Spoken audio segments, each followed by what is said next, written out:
199,998, 999,999, 1 million. Morning workout complete.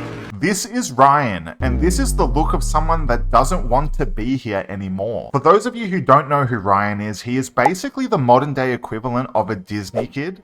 He's been reviewing toys on his YouTube channel literally before he could walk, since he was 4 years old. But Ryan is no longer 4, he's growing up. Hey guys, I'm pretend playing as Red Titan.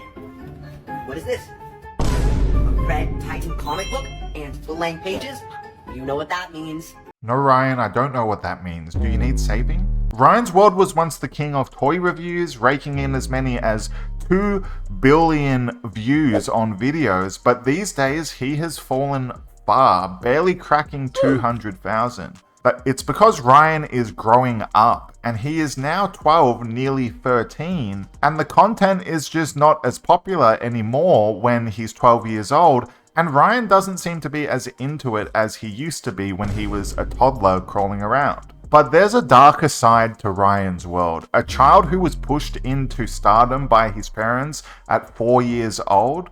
You're on track to be a teenage billionaire. How much does Ryan get to keep of all this? Oh, be careful, Ryan. Ha ha ha ha, yeah, be careful, Ryan. Don't take too much of the money that you earned and that solely revolves around you. Leave some for Papa. And hey, it's actually no wonder the parents want the money. I think greed might have got the better of them because Ryan is actually one of the highest paid YouTubers in the world, which is crazy. Kids YouTube is often overlooked, I feel, but they're raking in some serious money. Wow. You guys are doing so many different things. I'm wondering if you could break down the pie chart of Ryan's world in terms of, like, you guys have products, you guys have the show.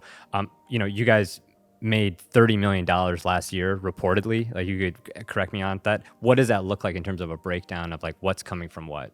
Last year, I'd say like 30% was coming from the, and I might be wrong. Ballpark. This is ballpark. It's Yeah. about 30% of coming from the consumer products, and then another 30% coming from the AdSense, and remaining is like gaming, publishing, and then also other contents outside of YouTube and sponsorship deals. What's the biggest AdSense check you've gotten in a month? We do YouTube for kids, which the AdSense rate is a lot lower than the general audience.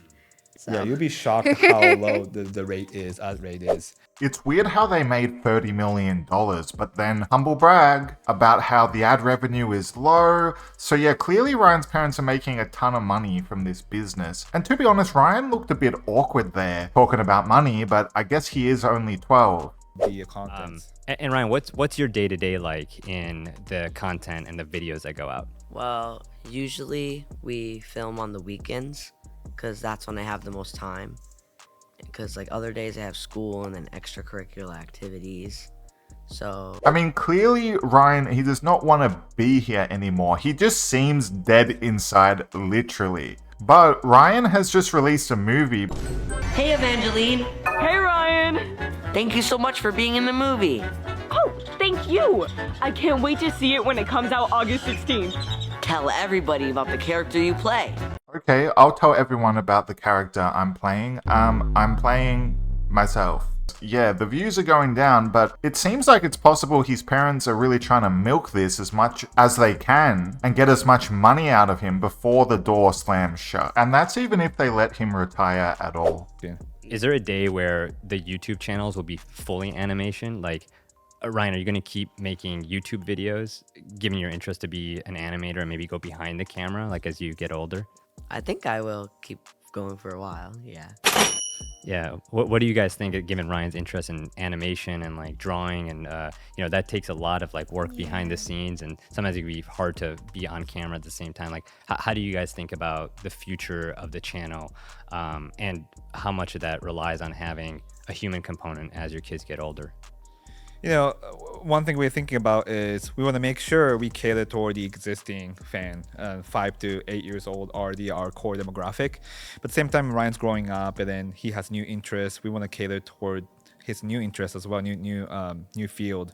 So maybe we'll start a new one, and then this Ryan's World channel, the existing one, maybe, yeah, like you said, animated character could take over a little bit, and we probably start casting some other on-camera kid talents and then on-camera talent. So yeah, Ryan's parents clearly have no intention of letting him retire and live a normal life, even though he has clearly outgrown unboxing toys and jumping around on bouncy castles. But I guess when you're making that much money, why throw it all away, right? But this leaves questions about Ryan's well-being, because he's been doing this channel since he was 4 years old, and now he's 12, so it seems like he's never had a chance to be a kid and have a normal childhood due to his parents' financial ambitions. This seems to happen a lot with stage parents and child stars. And let's face it, being a child star generally does not turn into a happy adulthood, probably due to all of the pressures that you have to face at such a young age with all the stardom and all the money. Yeah, but we want to make sure, the YouTube doesn't become just majority of Ryan's, daily life. So one thing we prioritize was his school work and his private life. And, one of the reasons why we moved from Houston to Hawaii 3 years ago was, Ryan's education. We felt like, we should explore a different location to raise kid. And at that time, it was during the pandemic. It was difficult for kids to go outside or make friends. The only way for him to connect with his friends were through iPad or Zoom, and even go to school, it was over the remotes. Well, it's good to see that they have thought about his well-being, at least, and they're thinking about his schooling. But if you think about it, their actions might conflict with their words, since he has spent his entire life in front of the camera, and they don't seem to have any intention of him stepping back anytime soon. I guess it's just way too much money to throw away. I mean, they're swimming in money. They're like Mr. Beast and like his swim pools of money. And it seems like the family have come a long way. I mean, before Ryan came along, his mother was caught shoplifting at JCPenney, so they've really climbed far. I think it's pretty crazy, personally, to have your child as the main money maker, and all the money you make is from your child. That's generally not supposed to be your children's role, in my view. Not to say the parents are not working hard. I mean, clearly they are the ones running and pushing Ryan's World with content and the movie that came out. But how much money is enough, When are you gonna let your child catch up on the childhood that they've missed? I mean, props to them. They've built a huge empire and probably generational wealth for them and their children and their grandchildren. What do you guys think about this and Ryan's parents? Should they let him retire? Like and subscribe if you enjoyed the video.